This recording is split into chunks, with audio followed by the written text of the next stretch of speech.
first off, great video, and I'm glad to see that you are so passionate about your rights and your right to marry. And you do bring up the point that you find that the U.S. gay rights movement is much more militant, as you put it, than the UK gay rights movement. And I do find it surprising that there was not more pushback than there was about the sort of jumping ship from support of gay marriage in your country.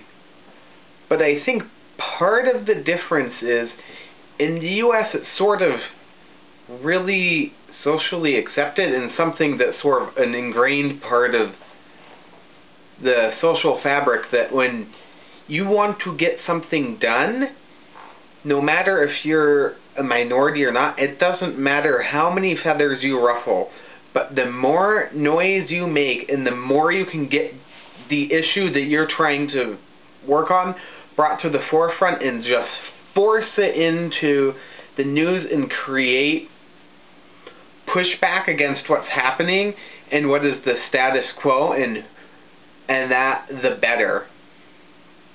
And actually that also in history has been the most effective means about bringing about change, has been to very vocally, militantly, not violently, but very focused actions to bring about the change you want and to bring the injustice into the public realm and the public eye. And then there is the other part, that in the US, the groups that oppose us are also very viciously vocal and not only anti-equal rights, anti-right to basically exist. And this isn't something that's just spouted from religious leaders or some fringe groups. It's part of the talking points of basically an entire political party, the GOP, or as a lot of people know them, the Republican Party, which, considering really there's only two real parties in this country, the Republicans and the Democrats, you have one whole party whose almost exclusive talking points on social issues is anti-gay this, anti-gay that.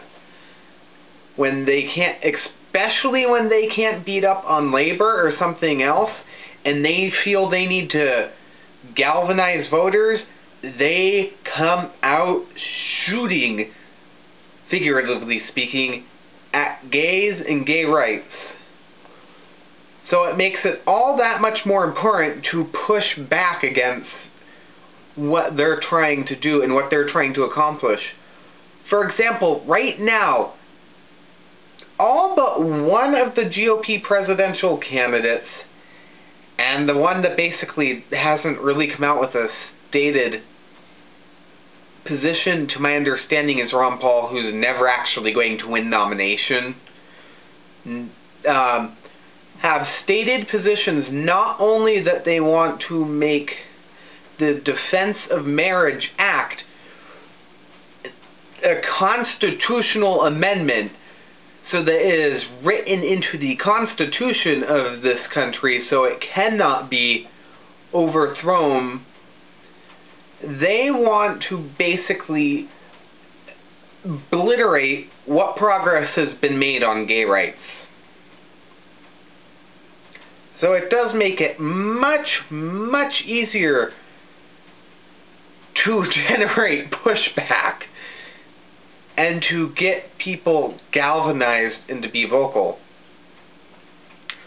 But even if there's not an organized thing, very common, you should write your political leaders, write your local paper, send in a letter to the editor expressing your disappointment, expressing the outcome you want, and urging other people to help push for equality.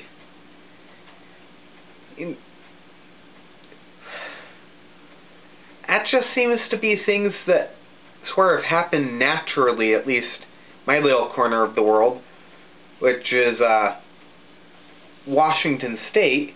As a matter of fact, today there was a hearing in the state legislature in which finally we had one more senator announce support for a gay marriage bill in my state, which now gives us enough votes to actually pass the bill.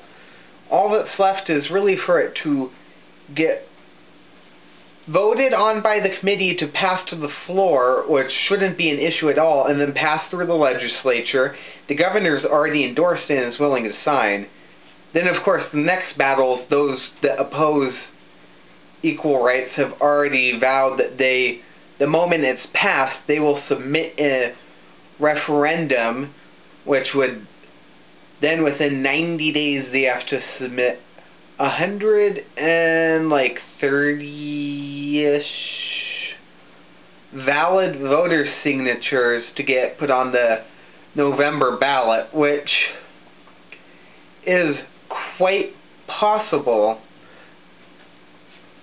But the good news is, from polling done earlier last year, the majority of the voting public, if it went to referendum, would vote to support equal rights.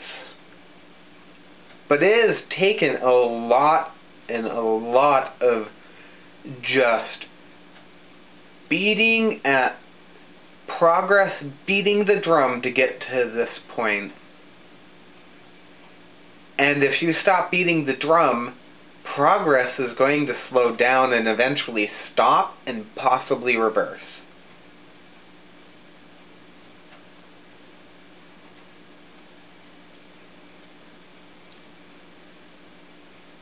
So yeah, maybe you could be the voice that helps spark things. I don't know. It only takes one voice to start it. So maybe you'll be the one.